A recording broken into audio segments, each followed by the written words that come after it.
We said another advantage of partnership is minimal government regulation, and it has flexibility, and you have tax advantage. You save a lot of money on taxes if you start partnership as opposed to C corporation, for example. And types of partnership: one is general partnership, and another one limited partnership.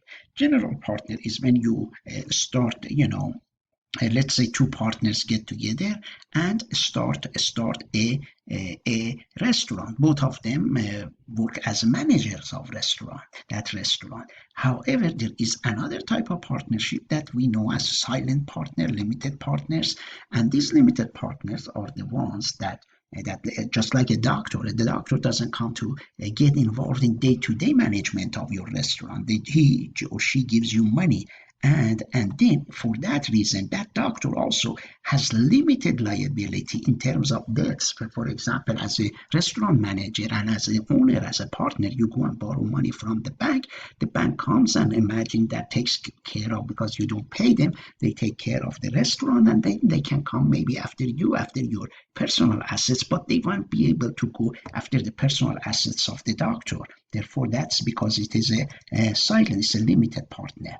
And there are two types of limited, partners, and one of them silent partners that who are not just like that doctor who is not active in your, and then dormant partners and are neither active nor generally known to be associated with the business. Therefore, that is another type of, limited partners.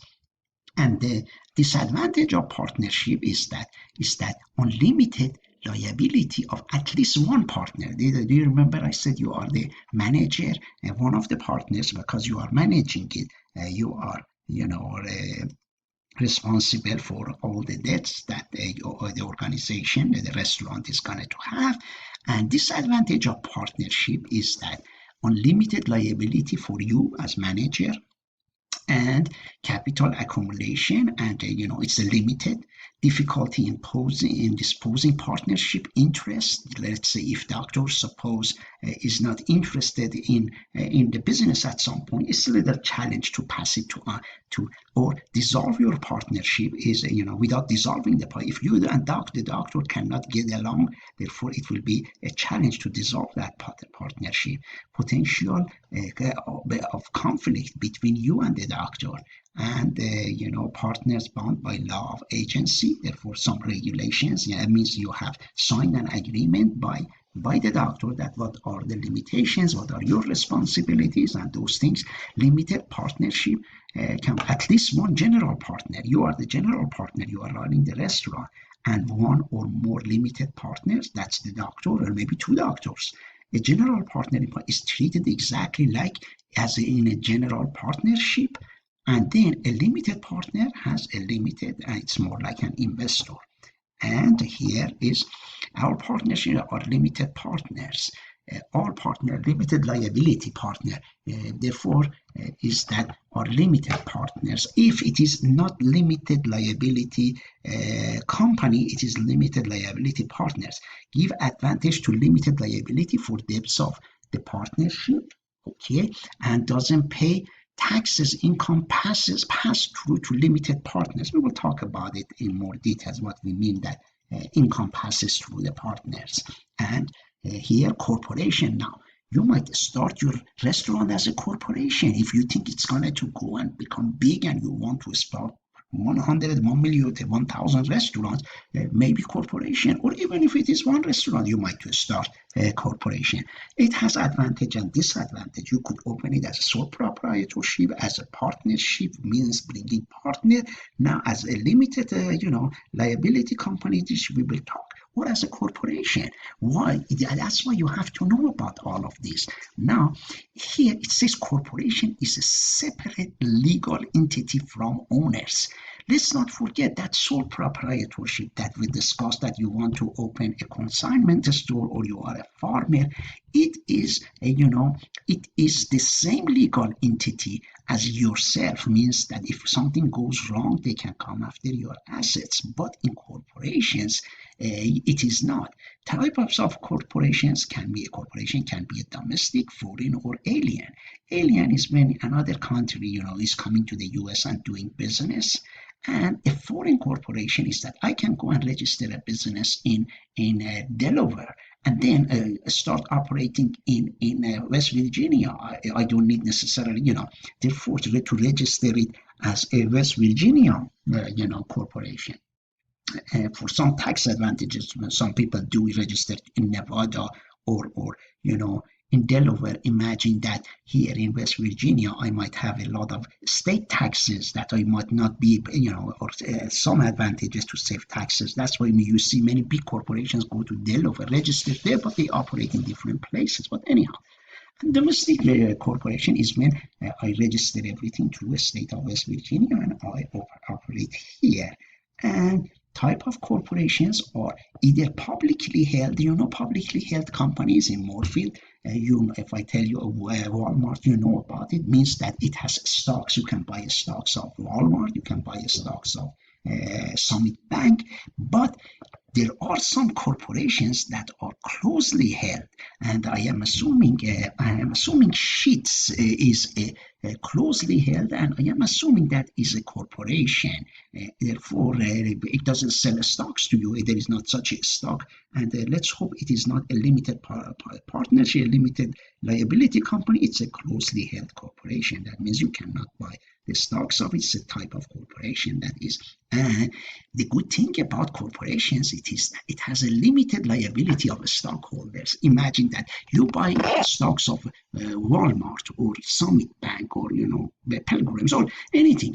If the company suddenly go under there and become bankrupt, no one can come after you as the shareholder of the company. In sole proprietorship, in partnership, they could come after banks could come after you. But in corporations, they cannot, and that's the advantage of, and that's why many companies like to be, incorporated.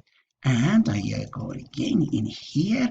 The problem of corporation is that cost and time of incorporation process means incorporating it might take days and it might require some steps.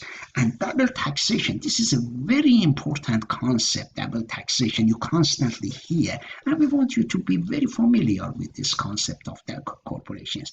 When you are a farmer, for example, you sell 100,000 of something of farm products, and then that 100,000 is your income. You made as a farmer 100,000. Therefore, you go and pay maybe 20% of it to federal government, 5% to a state. That is $75,000 you pocket. But if it was a corporation that you had registered, then first, because it was a separate entity, you are the only owner of that corporation. The corporation has made 100,000. Then the federal government says, okay, give us 25% of it as a profit. The government takes 25%, as a tax for taxes. Then 75,000 remains for you, and that 75,000 is your income. Again, the federal government comes and says you have to pay taxes on $75,000, and then maybe your taxes for 70,000 is almost 15,000, for example. Therefore, you pay 25% there at the beginning because they charge the corporation, and now because you took the profit and you are the owner, they come after you. It's called double taxation. In sole proprietorship, it was not like this. They gave you got the 100,000. You said I got 100,000. Here you go. That's your 20%. But in corporations, the federal government gets 25%, for example, and then when the remaining remains for you, and then the government comes and says, okay, this is your income also, because these are two different entities. You are one entity, and corporation is another one. Therefore, that's somehow disadvantage of corporations. And here it says that the way that they are taxed, of course, you see S corporation has a higher tax and C corporation has less tax, but overall it says that there is a star here that if we have to adjust all of these, that to C, usually C corporations, C corporations pay the highest taxes. Now, S corporation is another format of corporation for smaller businesses. You may consider starting S corporation rather than C corporation. S corporation, the good thing is that it's taxed like partnership and like sole proprietorship. It's not double taxation that we mentioned. That means if you make 100,000, then this 100,000, the federal government cannot come and say, give us 25% of it and then to keep 75 and then give us taxes on the 75.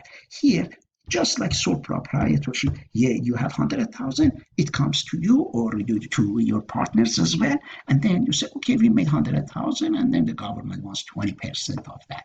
Therefore, to serve as all shareholders must consent and the corporation must file IRS within it with the IRS within 75 days of the tax year. It has more paperwork. S corporation has more paperwork, but it is a way of being paying less taxes.